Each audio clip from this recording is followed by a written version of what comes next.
Halo semuanya, perkenalkan saya Victor Lendeng, 231-2368, akan membahas tentang analisis proximat dan ultimat kotoran sapi sebagai bahan bakar padat untuk mata kuliah konversi thermal biomasa. Untuk presentasi kali ini akan ada 4 konten utama, yaitu pertama terminologi, kedua analisis proximat, ketiga analisis ultimat, dan keempat hasil analisisnya. Kita mulai saja dengan yang pertama, terminologi.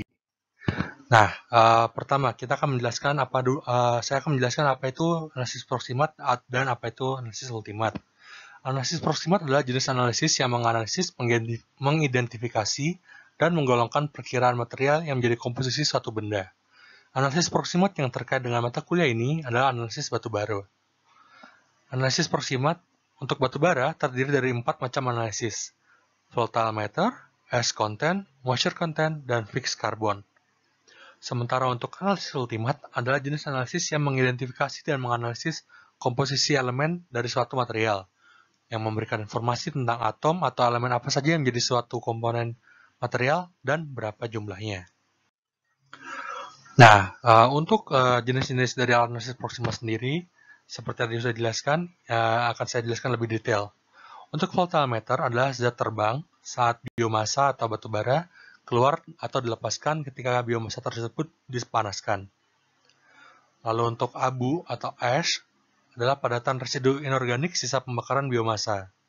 Komposisi utama dari abu sendiri adalah silika, aluminium, besi, kalsium, dan beberapa jumlah kecil seperti magnesium, titanium, sodium, dan potasium. Lalu untuk moisture content adalah kadar air yang terkandung pada biomasa. Kadar air ini sangat diperhitungkan karena akan menguras energi pada biomasa untuk menguapkannya. Dan yang terakhir adalah fixed carbon. Fixed carbon adalah karbon tetap pada biomasa yang tersisa dari proses arang setelah terjadinya devolatilisasi. Nah, lalu untuk analisis ultimat sendiri, itu terdiri dari analisis karbon, hidrogen, oksigen, nitrogen, dan sulfur. Analisis ini sangat diperlukan dalam perhitungan neraca massa dan energi. Untuk selanjutnya ada gambar yang bisa dilihat. Akan saya besarkan gambarnya. Nah, demikian. Di sini terdapat beberapa balok yang merepresentasikan jenis-jenis analisis seperti yang tadi sudah dijelaskan. A itu adalah ash, C itu adalah karbon, H itu hidrogen, O oksigen, N nitrogen, S sulfur, Mi adalah inherent moisture atau moisture yang ada di dalam suatu material, dan surface moisture yaitu moisture yang ada di permukaan suatu material. Di sini dapat dilihat bahwa voltameter sendiri itu ada di bagian S, N, O, H, dan sebagian kecil dari C. Sementara fixed carbon sendiri itu adalah mayoritas kandungan karbon. Dan untuk moisture content itu adalah campuran atau gabungan dari inherent dan surface moisture. Nah, setelah melakukan analisis ultimat dan proximat itu, kita harus memahami beberapa jenis data yang akan ditampilkan. Yang pertama adalah as received. As received itu adalah analisis yang dilakukan pada suatu material atau sampel yang tidak ada pengolahan sebelumnya. Jadi yang kita uji adalah apapun yang kita dapat dan apapun kondisinya. Lalu yang kedua adalah oven dry atau dry basis. Material ini akan diuji setelah dikeringkan menggunakan oven, biasanya pada temperatur 105 derajat Celcius, dan setelah beberapa waktu diukur masanya tidak berkurang dalam angka yang kecil sekali, maka itu sudah dianggap kering. Demikian. Lalu untuk yang ketiga adalah dry ash free. Dry ash free ini adalah material sudah dikeringkan dan sudah dihilangkan ash content-nya dengan cara ya dibakar. Lalu setelah melakukan ini, kita bisa mendapatkan moisture content. Moisture content itu juga menjelaskan data seperti apa yang akan kita dapat. Apakah dalam wet basis atau dry basis. Wet basis adalah kita menghitung sampel dengan kandungan air masih ada di dalam material itu, dalam sampel itu. Sementara untuk dry basis adalah kita menghitung komposisi dan menganalisa material dengan tanpa kandungan air di dalam material itu. Jadi airnya sudah dikeluarkan dari material. Nah, setelah melakukan analisis ultimate, proximate, dan menghitung moisture content, maka kita bisa selanjutnya menghitung heating value. Nah, untuk presentasi kali ini, saya tidak akan membahas sampai ke heating value, karena saya akan fokusnya ke ultimate dan proximate analysis. Nah, lalu kotoran sapi akan saya jelaskan. Kenapa menjadi apa itu kotoran sapi? Kotoran sapi itu adalah sisa makanan sapi yang dibuang setelah proses pencernaan. Kotoran sapi sendiri adalah biomasa yang sering digunakan sebagai pupuk organik karena masih memiliki kandungan nutrisi untuk memperbaiki kesuburan tanah. Nah, kotoran sapi ini seringkali keluar dalam keadaan basah, mengandung air yang banyak. Di sini dapat dilihat bahwa satu mangkok yang berisi kotoran sapi basah itu dapat dipisahkan menjadi padatan dan basah, cairan. Jadi setelah dilakukan proses pressing, maka kita bisa dapatkan padatannya yang masih agak basah dan cairannya. Nah, lalu latar belakang kotoran sapi yang menjadi fokus utama presentasi ini, yaitu terdapat 1.000 ekor sapi di Balai Pengembangan Ternak Cikole, yang merupakan 5% dari seluruh populasi sapi di Lembang. Setiap ekor sapi dapat menghasilkan rata-rata 30 kg kotoran sapi per harinya, dengan total 30 ton kotoran sapi per harinya yang diproduksi. Kotoran sapi yang sebanyak itu kemudian menjadi limbah dan tak jarang menimbulkan polusi. Nah, masalah kotoran sapi ini perlu segera ditangani. Metode yang sudah dilakukan seperti pengomposan dan biodigester sudah dicoba, tetapi tidak efektif dan kapasitasnya kurang untuk menangani kotoran sapi sebanyak ini. Maka akan dilakukan studi pendahuluan untuk menentukan potensi kotoran sapi sebagai bahan bakar padat, yaitu salah satunya adalah menganalisis ultimate dan proximate-nya. Selanjutnya adalah penjelasan apa itu analisis proximate.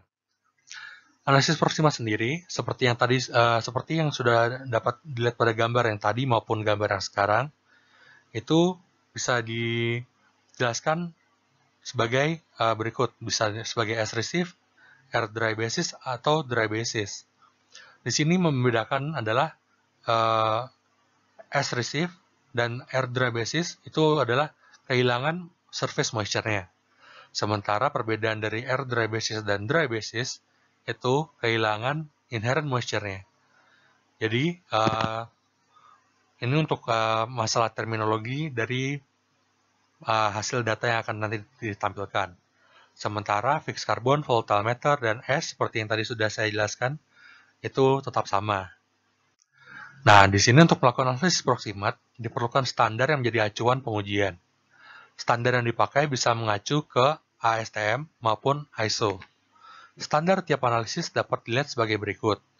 Untuk total moisture, itu persentase dari as receive, menggunakan standar ASTM D3302-17. Untuk moisture in analysis, percent dry basis, itu menggunakan ASTM D3173-17. Untuk ash content, persentase dry basis, ASTM D3174-18. Lalu voltmeter, percent dry basis, menggunakan ISO 562-2010.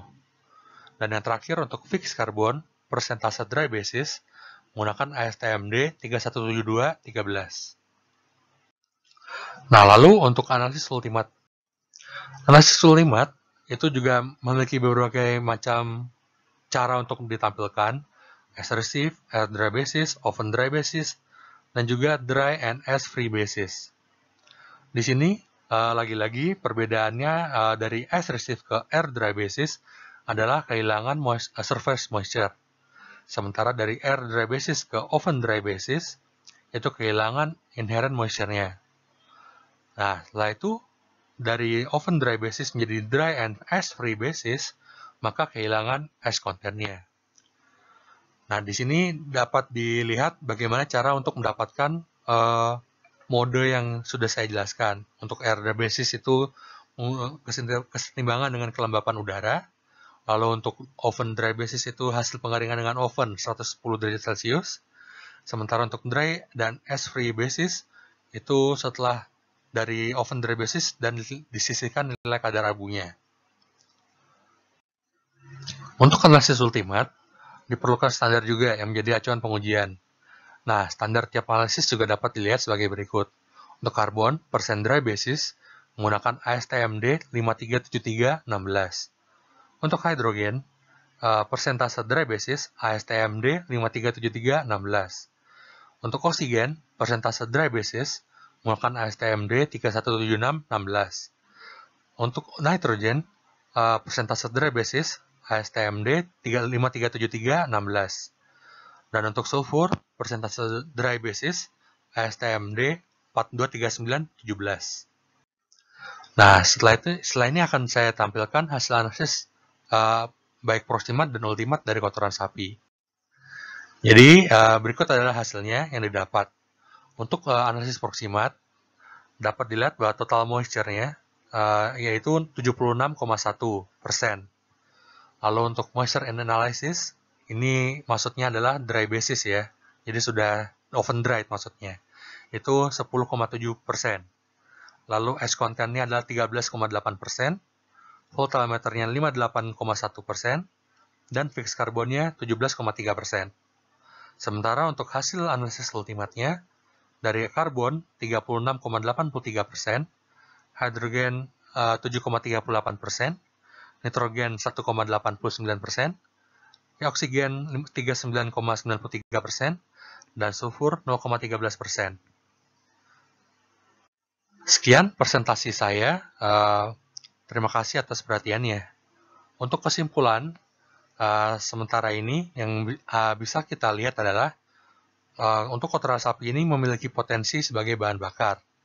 Karena akan dijelaskan pada waktu-waktu yang akan datang maupun teman-teman yang lain bahwa kita bisa menghitung heating value-nya, baik lower heating value maupun higher heating value, menggunakan hasil dari analisis ultimat maupun hasil analisis proximat yang tadi sudah saya jelaskan. Dan karena nilainya cukup tinggi, maka menurut saya kotoran sapi ini sangat berpotensi untuk dijadikan bahan bakar padat. Nah, sekian. Terima kasih.